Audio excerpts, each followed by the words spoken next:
Imagine getting on a Qantas flight and being greeted by a pilot who admits they just guessed their way through the flight simulator test. Or perhaps a flight attendant who doesn't really like talking to people and prefers to read a book during the flight. Sounds alarming, right? Well, Qantas, like many other companies, spend a lot of time and effort on their recruitment and selection process to ensure this doesn't happen. They know the importance of hiring the right people for the job. For pilots, they don't just look for individuals who can fly a plane, but those who can handle emergency situations, communicate effectively with the crew and passengers, and represent the airline's brand with professionalism. Similarly, when Qantas hires flight attendants, they don't just look for people who can serve food and drinks. They need individuals who can keep calm under pressure, handle medical emergencies, manage difficult passengers, and ensure safety regulations are met, all while maintaining a friendly demeanor. Qantas's rigorous selection process, which includes assessments, interviews, and simulations, helps ensure passengers have a safe and pleasant journey. It's more than just a hiring decision. It's about safety, brand reputation, and customer experience. Now consider Qantas' main competitor, Virgin Australia. They're renowned for their selection practices too, but not in the same way. Years ago, Virgin advertised flight attendant positions highlighting the need for Virgin flair. At a glance, it might just seem like a catchy term to attract potential candidates, but the deeper meaning was a bit problematic. This Virgin flair was a not-so-subtle nudge towards youthful, attractive energy. Here's where things got messy. Many experienced flight attendants, people with years in the industry, didn't fit into what Virgin's idea of flair was. So despite their qualifications, they were turned down for jobs. As a result, Virgin found themselves on the losing side of a discrimination lawsuit based on these selection criteria. The Virgin Flair case is a reminder that even big companies can stumble if they're not careful and transparent in their recruitment and selection processes. As we're moving up to the organizational level issues now, our lectures will start to have a stronger focus on more practical aspects, while still discussing the theories and concepts that inform that practice. Today we'll start by discussing what recruitment and selection are, and the role IO psychologists can play in these processes. We'll then talk about the tools and methods that are available to assess job candidates on a range of attributes, from cognitive ability tests to interviews to assessment centers. And we'll wrap up by discussing how the selection process connects with performance appraisal once employees are in the organization. Let's first talk about recruitment. Recruitment is all about allure. It's the art and science of drawing new employees into the organization. Have you ever wondered how certain job ads seem to speak directly to you? That's the craft of recruitment specialists at work. Beyond mere job ads, professionals in the field, aptly dubbed recruiters, work to attract the right talent. They might craft structured graduate programs that allow students to immerse themselves in an organization's culture or devise strategies for university career fairs. Their endgame is ensuring the right candidates become aware of and apply for roles that align with their skills and aspirations. On the other side of the coin is selection. This is where we roll up our sleeves and sift through the applicants, gathering and evaluating data to determine who is truly the best fit for a role. And here's where IO psychology researchers and practitioners shine. Given our background in psychological theory and rigorous research methods, we typically focus more on the selection aspect. So both recruitment and selection are crucial, because if you don't have the right people applying, or if you don't have the right way to evaluate who's best suited for the job, either way, we're not going to get the right people to your organizational vacancies. Our primary goal in this lecture is to explore how we determine which individuals possess the right knowledge, skills, abilities, and other attributes, so KSAOs, to excel in their roles. Imagine you're browsing through job listings on Seek, and you come across this ad for a senior psychologist in Brisbane. This ad isn't just a call for resumes. It paints a vivid picture. It beckons. Do you want a career path? Possess excellent clinical skills? Dream of being part of a team that values excellence? At its core, this is recruitment. The ad is built on the foundation of a thorough job analysis. Remember our discussion from the first lecture. The intricate tasks, responsibilities, and essential attributes required for a job. Here's where that foundational work comes alive. This ad, for instance, requires a qualification, a registered psychologist, but it goes deeper, highlighting attributes like a thirst for learning and the ability to adapt. One particular criterion stands out: keen to learn and develop new skills. This isn't just a catchy phrase, it's reflective of the openness to experience facet, a pillar of the Big Five personality traits. But recruitment doesn't operate in a vacuum. It needs to be legally defendable. Every characteristic listed, every skill required, must be verifiable as a predictor of job performance. Diving deeper into the ad, it seeks candidates proficient in handling a diverse clientele. The ability to manage crises, communicate effectively, and showcase flexibility are all important here. These aren't just words, they signal the core selection criteria. For many roles, the selection process might be as simple as analyzing a resume and conducting an interview. In others, candidates might be asked to craft detailed responses to each selection criteria. But for a comprehensive selection process, a myriad of methods comes into play. Interviews, reference checks, personality tests, and even situational role plays. Every tool, every test exists to assess a candidate's competence, ensuring the best fit for the role. While we often view recruitment and selection primarily as a method to find the ideal candidate, it serves a dual role, acting as a public relations tool as well. Every job advertisement paints a picture of the company's image, ethos, and values. Hence, the way an organization brands and markets itself through job listings can shape public perceptions and even initiate a psychological contract with prospective employees. The moment a candidate stumbles upon a job ad or enters an interview room, they're subtly absorbing the company's culture and expectations. An organization's portrayal of itself during recruitment sets the tone for what new hires expect, so it's critical for organizations to offer transparency in this portrayal. Misrepresentation can lead to what we term as a psychological contract breach, a scenario where employees feel that implicit expectations set during recruitment aren't met. This sense of betrayal can erode trust, diminish job satisfaction, decrease commitment, and lead to turnover. In tandem with establishing this psychological contract, recruitment also kickstarts the socialization process, a subject we touched on in our discussion on organizational culture.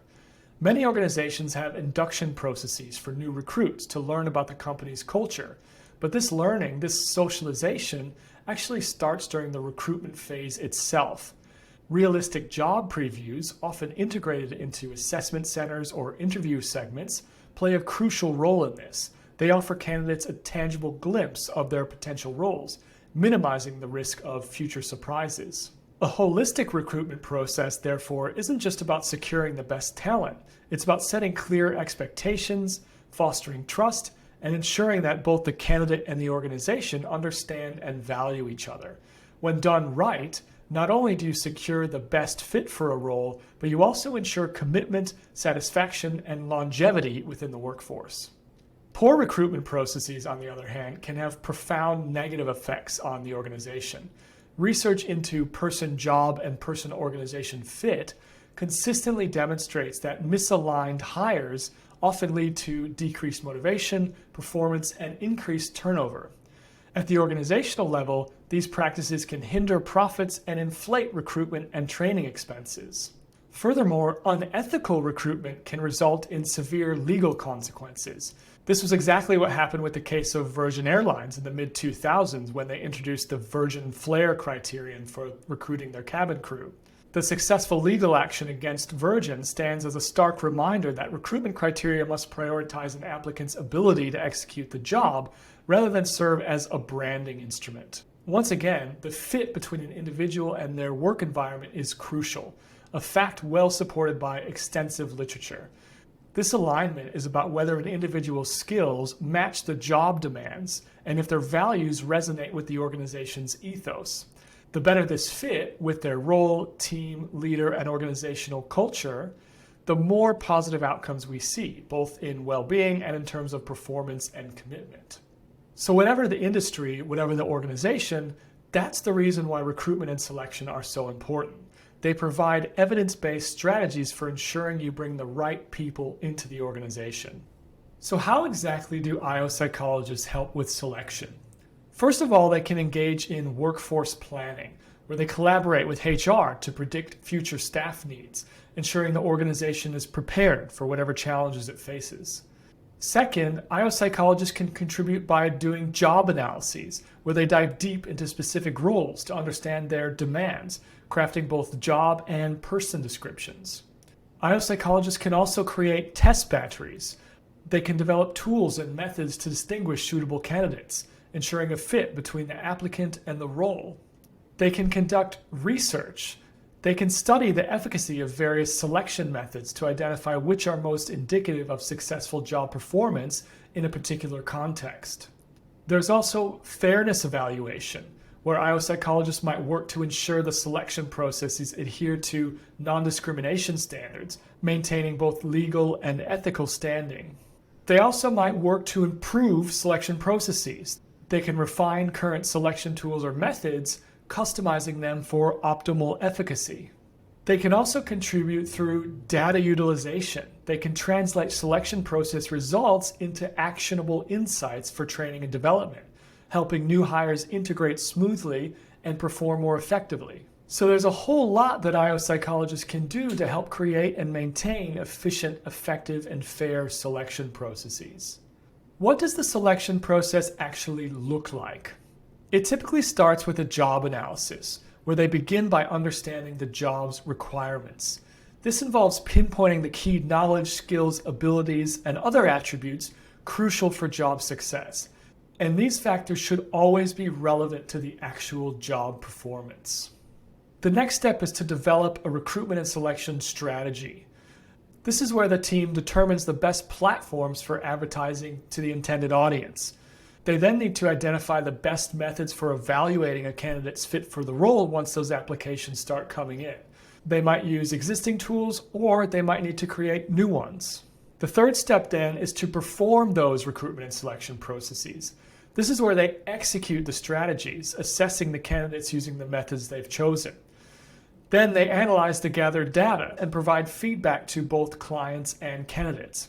This feedback is crucial, even when it concerns a candidate's shortcomings or reasons why they weren't selected. It's an ethical responsibility to be transparent about this. And finally, evaluating the recruitment and selection strategy.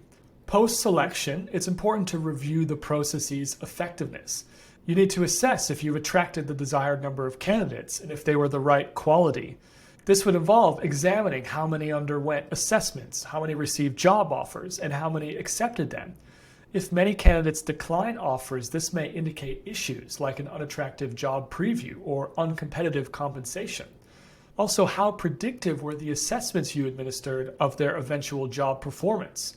Reflecting on each step can highlight areas of success and needed improvements. The objective is not just to employ the right candidates, but also to ensure the selection process is efficient and tailored to the organization's evolving needs. The recruitment and selection process can be likened to a predictor-criterion relationship. Here, the predictor, which can be a KSAO, so knowledge, skills, abilities, and other attributes, or other background characteristics, acts similarly to an independent variable, though it's not manipulated. It's the thing that we're using to make an estimate of how good the person will be in a particular role. The criterion, on the other hand, is typically some measure of job performance. For instance, in sales roles, performance could be quantified by sales numbers. For manufacturing, it might be production counts. Subjectively, we could rely on supervisor ratings, performance appraisals, or even customer satisfaction data. Beyond performance, organizations prioritize longevity, so employees who foresee long-term careers within the company. They also prioritize attendance. Regular absenteeism can be a financial drain, so organizations seek to find candidates who are more likely to be engaged. And then development potential. The goal is to identify attributes that not only determine performance right when the employee starts in the role, but also those that indicate an ability to upskill more efficiently down the track. The Predictor-Criterion Relationship serves as the backbone for justifying selection and recruitment processes. To make accurate judgments, we wholly depend on the validity and reliability of the tools we use. Every instrument, whether it's a personality test, cognitive assessment, work sample, or interview question, must meet these standards. This is foundational because our selection approach essentially tests a research hypothesis in real-world conditions. Based on a job analysis and existing literature, we hypothesize that certain predictors will correlate with job performance. To properly test this, it's crucial that we accurately measure both the predictors, so the selection variables, and outcomes, the performance variables. So the reliability and validity of these tools are essential for assessing the quality of selection methods and processes. The reliability of a tool refers to the dependability, consistency, or stability of scores on a given measure. And there are different forms of reliability. One is called equivalent forms reliability, or sometimes called parallel or alternate forms reliability. This is especially important for cognitive ability tests, where the thing that's being measured is performance. Given that individuals might repeatedly take tests for multiple job applications, it's important to have various versions of the test. If a test has high alternate forms reliability, each version should be consistent in its predictability of cognitive abilities. For instance, an applicant might take one version of Raven's progressive matrices one week and a different version the next. These versions should yield consistent scores if they are reliable. Another form of reliability is internal consistency. This is crucial for personality tests or value measures. For instance, if a test measures extroversion using multiple questions, all questions should be consistent in their measurement. If someone scores high in one extroversion item, they should consistently score similarly in other extroversion items. This tells us that the different items are measuring the same construct, in this case, extroversion. There's also test-retest reliability. This measures stability over time. If a trait like personality is assumed to be stable, the scores from the same test taken at two different times should be consistent. However, most personality tests actually indicate that the results are only valid for 1 year, as personality may undergo subtle changes over time. A final form of reliability is what's called inter-rater reliability. This is vital in settings like assessment centers where multiple observers rate an individual's performance. It ensures that all raters have consistent evaluations. For example, if two observers are assessing someone's customer service skills, their evaluation should be in alignment if that evaluation has high inter-rater reliability. So reliability ensures that our measurements are stable and consistent, reflecting true characteristics rather than random noise or measurement error. Validity is the other cornerstone of any selection tool or method, ensuring that it's not only consistent reliability, but also accurately gauging what it claims to measure. Validity is about the accuracy and appropriateness of a tool or method in measuring what it intends to measure. And like reliability, there are different types of validity. One type is construct validity. It pertains to the theoretical underpinnings of a test. Is it aligned with established theories in its measurement of a particular construct? For example, if a test purports to measure extroversion, do its items accurately reflect the theoretical traits associated with an extroverted personality? Face validity is about the perception. Do the applicants believe the test or method appears to measure what it claims? In the selection process, positive perceptions are important because they can influence the applicant's attitude towards the organization and the selection process itself. There's also content validity. Does the content of the test represent all facets of the construct it intends to measure? For example, if a measure of extroversion focuses solely on social interactions in group settings and neglects to measure one's excitement-seeking tendencies, the measure would lack content validity because it ignores an important facet of the construct of extroversion. Convergent and discriminant validity are used to validate the test by comparing its results with other established tests. Convergent validity is about how closely the test aligns with other tests that measure similar constructs. Discriminant validity ensures that the test does not align closely with tests of unrelated constructs. Criterion-related validity is perhaps the most crucial for selection. This is about how predictive the test is of the criterion you want to predict, which is usually some aspect of job performance. This comes in two forms. Concurrent validity, which would involve testing current employees to quickly and easily validate the test by correlating their scores with current job performance. But this isn't the strongest method because those employees are already in the job, so they already have skills and experience relevant to the role. Predictive validity is more powerful. It tracks the performance of new hires over time to validate the test's predictive capability. So it tells you how well a job applicant with no experience is likely to go in the role. For legal and practical reasons, it's important to recognize that a selection tool may be valid for one job or context, but not necessarily for another. So it's critical to validate selection methods for the specific roles and contexts that you're interested in, and not just use a one-size-fits-all approach.